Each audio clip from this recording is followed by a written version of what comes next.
사람들을 놀라게 하고 있는데요. 과연 NBA에서는 이처럼 놀랍고 선정적인 사건들이 어떤 것들이 있었는지 한번 알아보겠습니다.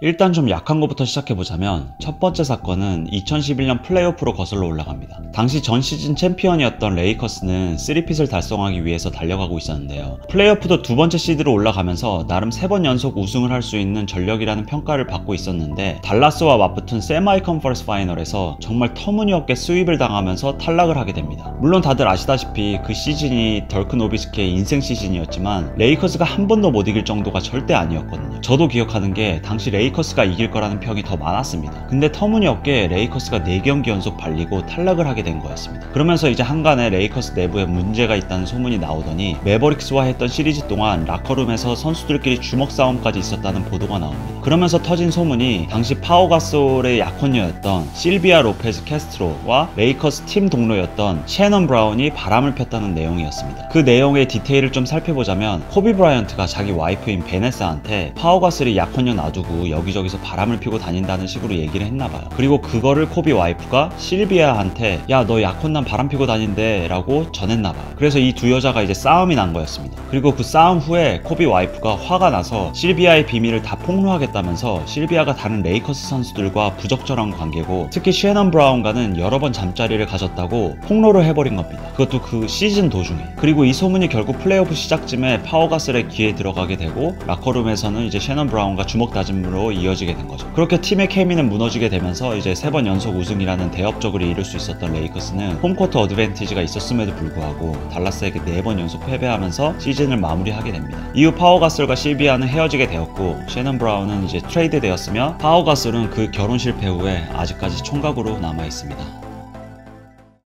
다음 이야기는 스퍼스의 간판 스타로 유명했던 토니 파커의 이야기입니다. 토니 파커는 당시 팀의 오랜 간판 스타였던 팀 덩칸이 기량이 하락하면서 팀의 새 에이스로 떠올랐었는데요. 그렇게 탄탄한 커리어를 쌓아오며 이제 2007년도엔 당시 유명 배우였던 에바 롱골리아와 결혼을 하게 됩니다. 그리고 그렇게 행복한 결혼 생활을 3년간 이어오다 2010년에 에바 롱골리아로부터 이혼 통보를 받게 됩니다. 이혼 사유는 토니의 외도였는데요. 그 내용을 살펴보자면 2010년 어느 날 에바 롱골리아가 우연히 남편 토니의 전화기를 보게 되는데요. 그 전화기 안에는 토니가 어떤 여자와 주고받은 온갖 성적이고 섹슈얼한 문자 내용을 보게 됩니다. 근데 그 문자를 주고받은 여자가 놀랍게도 토니의 예전 스포츠팀 동료였던 브렌트 베리의 와이프였던 겁니다. 더 놀라운 건 이 두 부부가 그 당시까지도 엄청 친하게 지낸 사이였다고 해요. 브렌트 베리 부부는 토니와 에바의 결혼식에도 와서 축하해 주었었고 서로 생일 때마다 커플끼리 모여서 축하해주고 거의 매일 연락하면서 지내는 사이였다고 해요. 그리고 예전에 토니 파커는 우리는 마치 한 가족 같다면서 친분을 과시하기도 했었다고 합니다. 이후 토니는 그런 문자를 주고받은 건 맞지만 실제로 절대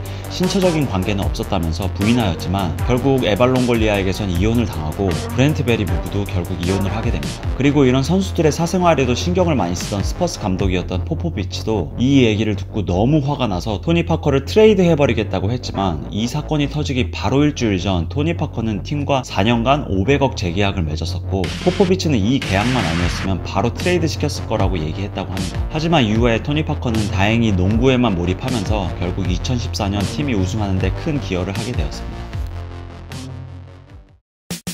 그 다음 이야기는 현재는 은퇴한 맷 반스의 이야기입니다. 당시 맷 반스는 LA 레이커스에서 멤피스로 트레이드 되어서 여름에 팀 트레이닝 캠프에 참여하기 위해서 산타바바라 지역에 머물고 있었는데요. 어느 날 저녁 이제 운전을 하던 도중 별거 중이던 와이프 사이에서 낳은 두 아들 중 한 명에게서 영상통화가 왔다고 합니다. 그래서 영상통화를 받아보니까 아이가 엄청 기분이 상해 있는 상태로 지금 엄마가 마루에서 아빠 예전 팀 동료였던 데릭 피셔와 그렇고 그런 짓을 하고 있다면서 울먹였다고 해요. 그 얘기를 듣자마자 맷 반스는 눈이 뒤집혀서 한 150km 정도 떨어진 전 와이프의 집으로 미친듯이 운전을 해서 갔다고 합니다. 그래서 이제 맷 반스가 갑자기 나타나니까 마루에서 그 짓을 하던 이제 데릭 피셔와 맷 반스의 전 와이프는 당연히 깜짝 놀랐을 테고 이제 눈이 뒤집혀서 달려드는 맷 반스를 피해서 집 전체를 도망다니다가 데릭 피셔는 이제 경찰이 도착하기 전에 피신하였다고 합니다. 이후에 맷 반스는 인터뷰에서 자신과 몇 년 동안 함께 뛰었던 팀 동료가 자신과 별거 중인 와이프와 그렇고 그런 관계였으면서 자신에게 비밀로 했다는 사실에 견딜 수 없을 만큼 모멸감을 느껴서 눈이 뒤집힐 수밖에 없었다고 하네요. 하지만 결국 데릭 피셔는 맷 반스의 그 전 와이프와 약혼을 하게 되었고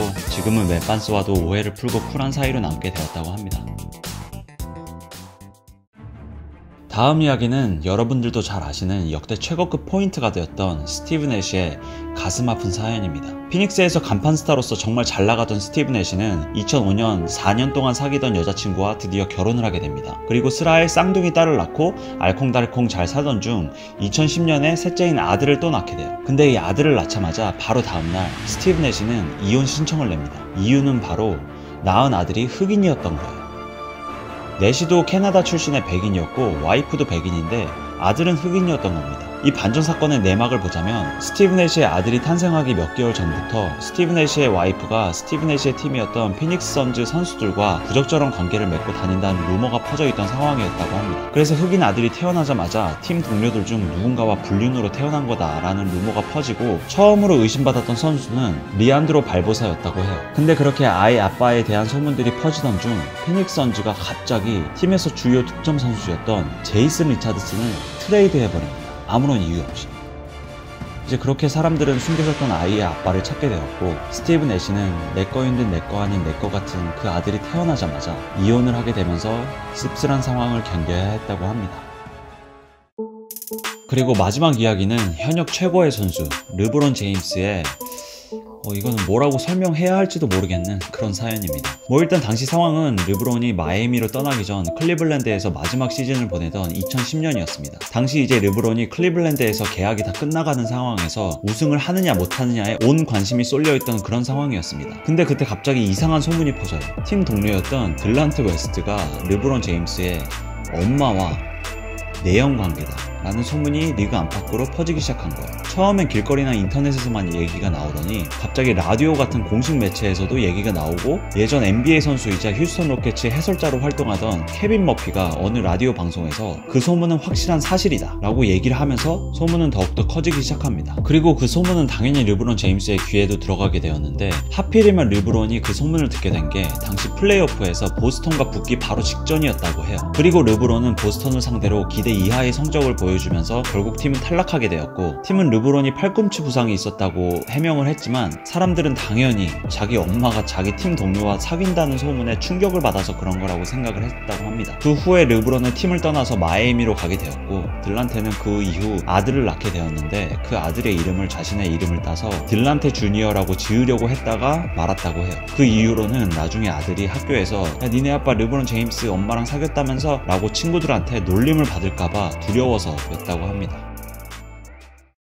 이렇게 NBA에서 있었던 크고 작은 스캔들과 이슈들을 모아서 소개해드렸는데요. 저는 이 영상을 만들면서 느낀 게 이런 엄청난 일들을 겪고도 마음을 다잡고 농구에 집중할 수 있었던 선수들이 참 대단하다는 생각이 듭니다. 우리 엄마가 내 친구랑 사귄다고 하면 어떤 느낌일까요?